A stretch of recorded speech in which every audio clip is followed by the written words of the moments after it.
Vous dites beaucoup plus, c'est combien de kilos vous avez perdu avec le ballon? 17. 17 kilos. Donc on m'avait annoncé entre 10 et 12 en moyenne. Finalement 17, donc parfait pour moi. Ben, ça a commencé il y a très longtemps, je devais avoir 20 ans à peu près. 1 kilo, on dit c'est juste 1 kilo, c'est juste 2 kilos, c'est juste 3 kilos. Puis une grossesse où on n'a pas perdu tous les kilos. Je crois que j'ai dû essayer tous les régimes, toutes les marques connues, tout qui marche très bien sur quelques kilos et sur, on va dire, quelques mois. Mais bon, pas plutôt fini que ça repart. Et une deuxième grossesse, et voilà. Et arrivé un moment où je me suis dit, là, t'approches la quarantaine. Donc, pour mes 40 ans, je vais faire une grosse fesse, donc je dis, il faut que tu sois au top. Il fallait une motivation comme une autre, et voilà. Je cherchais à la base un programme où on était vraiment suivi entièrement. Pas juste on nous donne des directives, on rentre chez nous et on se débrouille. Déjà, je me suis dit, le fait d'avoir le ballon, donc déjà, ça réduit donc l'appétit, puisque il prend de la place dans l'estomac, donc du coup, on mange moins.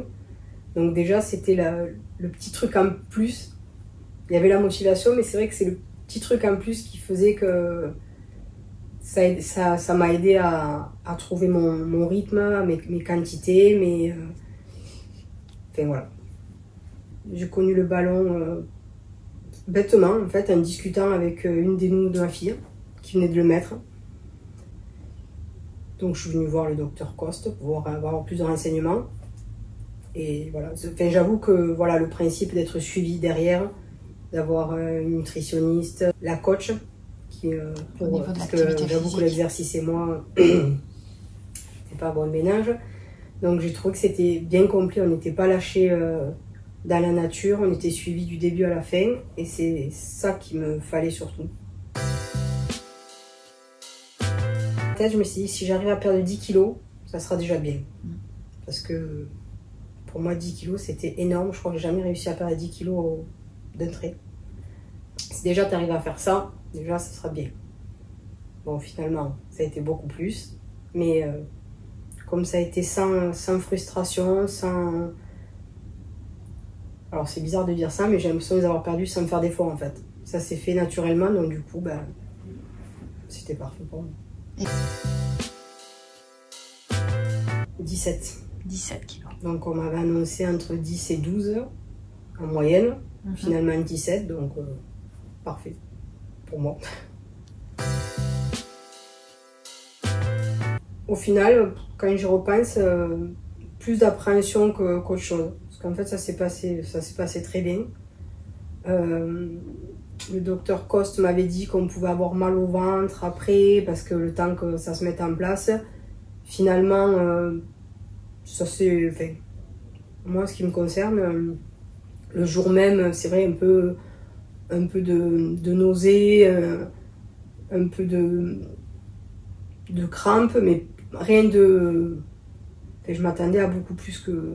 Ça va, il m'avait fait plus peur que ce qu'il fallait, donc ça va. Le lundi, je suis retournée, on l'a posé le vendredi.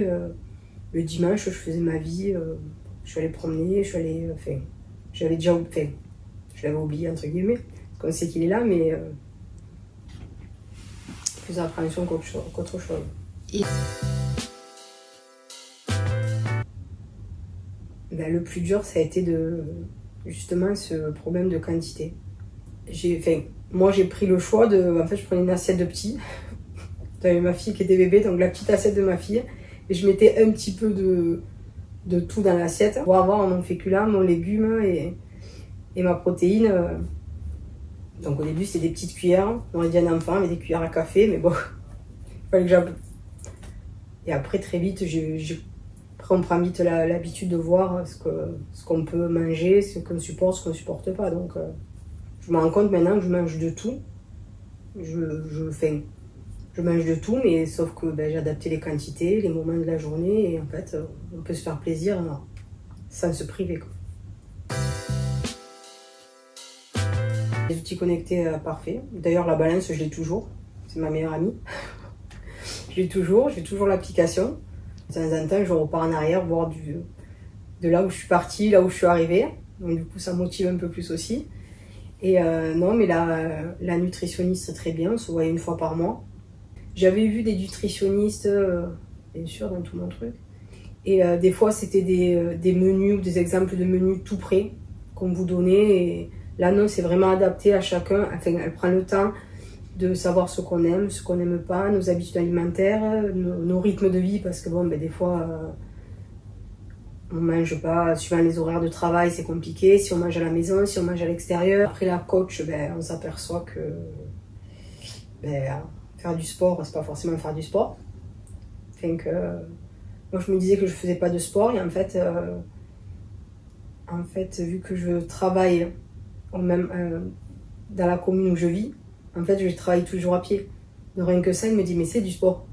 Et c'est vrai, en fait, des petites habitudes, voilà, au lieu d'aller travailler, de prendre le chemin le plus court, je prenais un chemin un tout petit peu plus long, ou, enfin, des petits arrangements comme ça qui font que tous les jours, ben, je faisais un petit peu plus de pas, donc un petit peu plus d'activité, puis au fur et à mesure, un peu plus le week-end, on allait un peu plus se promener, enfin, des petits trucs, des petites habitudes comme ça. Avant tout, de vraiment le faire à un bon moment. Un peu comme arrêter de fumer, il ne faut pas se dire sur un coup de tête je vais essayer. Et c'est vrai que je pense qu'il faut vraiment le faire à un moment où on est vraiment prêt. Voilà. Merci.